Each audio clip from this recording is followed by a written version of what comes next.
ಪ್ರತಿಯೊಂದು ಸಾಮಗ್ರಿ ಮೇಲೂ ಸಹ ಕೆಇಬಿನ ಹೆಚ್ಚಿಸಿದ್ರೆ ಪ್ರತಿನಿತ್ಯ ಸರ್ಕಾರಿ ಸವಲತ್ತುಗಳು ಮೇಟಿ ಹೋರಾಟಕ್ಕೆ, ಸನ್ಮಾನ್ಯ ವಿಜೇಂದ್ರ ಅವರ ಹೋರಾಟಕ್ಕೆ, ರೋಷಕ್ ಅವರ ಹೋರಾಟಕ್ಕೆ,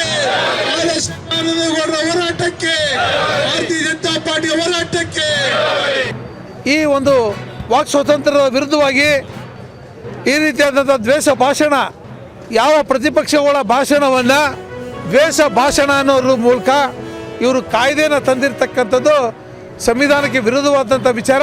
ಅದಕ್ಕೋಸ್ಕರ ಭಾರತೀಯ ಜನತಾ ಪಾರ್ಟಿ ಕರ್ನಾಟಕ ರಾಜ್ಯದಲ್ಲಿ ನಮ್ಮ ರಾಜ್ಯಾಧ್ಯಕ್ಷ ಆಗಿರ್ತಕ್ಕಂಥ BS ವಿಜೇಂದ್ರ ಅವರ ನೇತೃತ್ವದಲ್ಲಿ, ರೋಷಕ್ ಅವರ ನೇತೃತ್ವದಲ್ಲಿ ಕರ್ನಾಟಕ ರಾಜ್ಯದ 224 ವಿಧಾನಸಭಾ ಕ್ಷೇತ್ರದಲ್ಲೂ ಸಹ ಹೋರಾಟವನ್ನು ನಾವು ಮಾಡ್ತಾ ಇದ್ದೇವೆ.